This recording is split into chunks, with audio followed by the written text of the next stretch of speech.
Hello and welcome to Freedom News, the news you can use to help keep Canada free.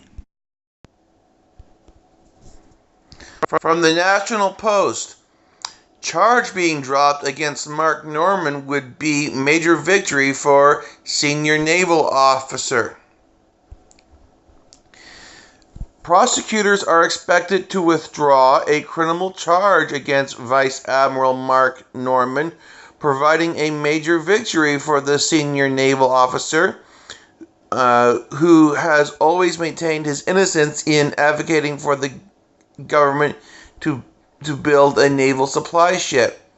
The announcement, expected Wednesday morning, according to sources with knowledge of the matter, will end the government's 2-year legal battle against the officer and heads off what would have been a politically explosive trial for the Liberal government in the middle of a federal election campaign.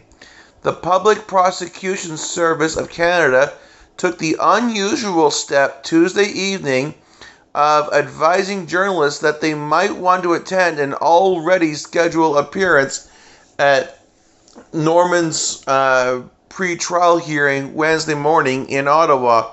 Norman, who was the second highest ranking officer in the Canadian Forces, was charged last year with one count of breach of trust.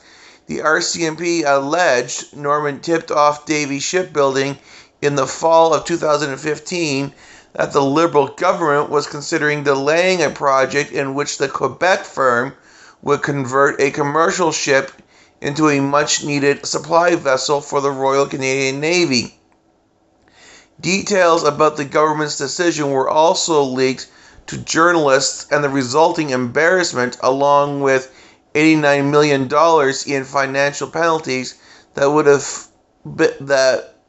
have been imposed on the government, forced the Liberals to back down on their plans.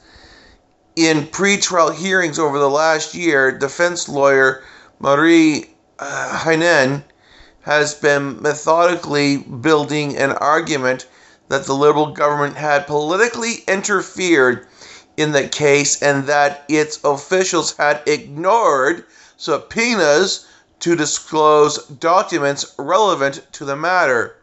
Norman's trial had been set for August and could have seen key Liberal cabinet ministers and officials being cross-examined in court in the run-up to the anticipated October election.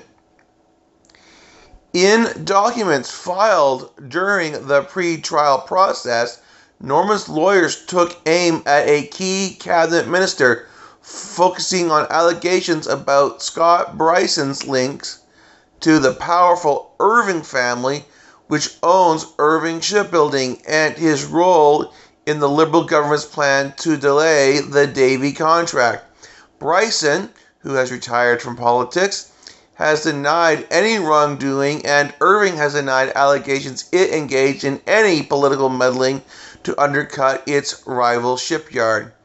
Among other allegations from the pre-trial hearings, one witness Norman's lawyers called revealed that his superior, a Canadian Forces Brigadier General, told him Norman's name was deliberately not used in internal files, meaning any search conducted for records about Norman would come up empty. Norman's lawyers cited the evidence as an example of how the process was being rigged against their client.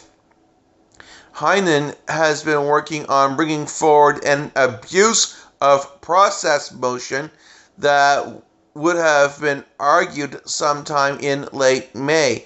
That motion would have focused on allegations of political interference and obstruction of subpoenas for documents in an effort to see the case dismissed before it got to trial.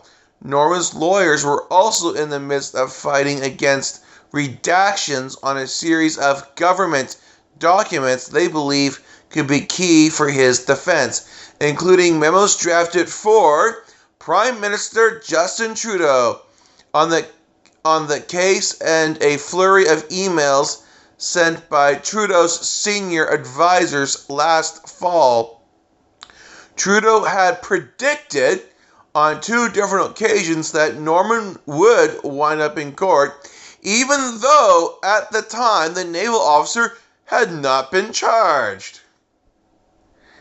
Chief of the Defense Staff, General John Vance, suspended Norman from his job in January 2017 after the RCMP presented him with their allegations. But just months later, a judge raised concerns in court about the strength of the evidence against Norman. In examining the public release of the RCMP's request for a search warrant related to the Norman case, Ontario Superior Court Justice Kevin Phillips wrote in an April 2017 ruling that it was not unusual for the Vice Admiral to be communicating with Davy since the company was involved in the ship project. The judge specifically noted that none of what Norman did was for financial gain, but was instead to advance the well-being of the Navy and its sailors. Phillips also pointed out that the prosecutors would have to be prove National Post needs to work on their wording. The naval officer was the first in Leaky, Ottawa to have shared any cabinet confidences or other sensitive information about the matter. At that time, the RCMP had already identified a second suspect, government official Mathieu Machette. In February 2019, the RCMP charged Machette with 1 count of breach of trust. He has pleaded not guilty. In addition, a former defense lobbyist told Post Media that details of the 2015 cabinet meeting were already known by a number of well-connected individuals in Ottawa. Norbert Sear, a retired military officer who had been a lobbyist for a defense firm as well as working for the defense industry's top association, said he and a number of others with no connections to Norman or Davy knew the details of the cabinet meeting shortly after it happened. Norman has faced mounting legal costs because of the lengthy battle to gain access to documents. He originally requested financial assistance from a special government fund that covers legal fees for federal employees. Being a Vice Admiral, he would be such a person. But the Department of National Defense declined that request. Way to go, Sajan, you thief of valor! Claiming Norman had already been found guilty of disclosing confidential information. That is a load of crap! The trial hasn't even finished, and now they're talking of dropping the charges. Liars! Liars! That determination of guilt was made by a small group of bureaucrats.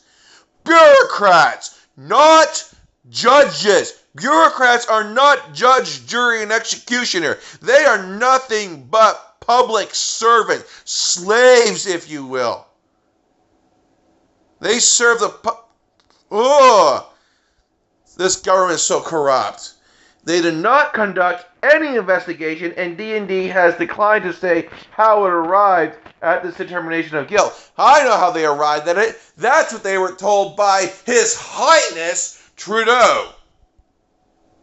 Meanwhile, the supply ship that Norman fought for, the Asterix, has been operating for more than a year, refueling Royal Canadian Navy ships around the world. The conversion of the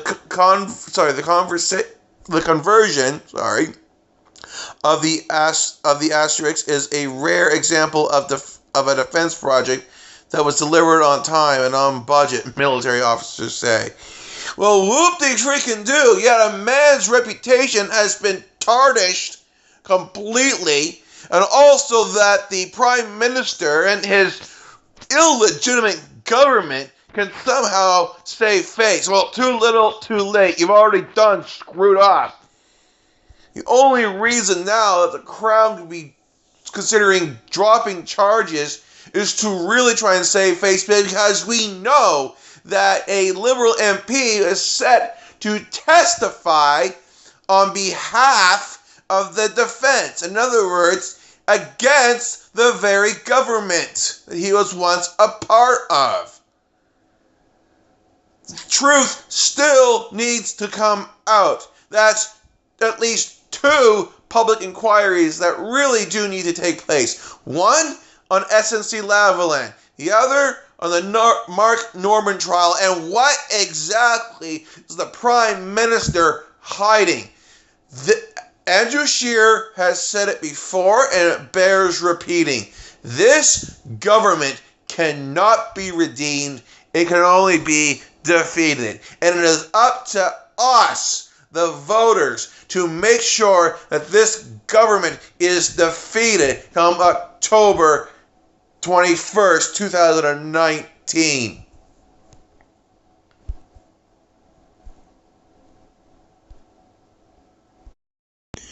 Well, that's all I have for today.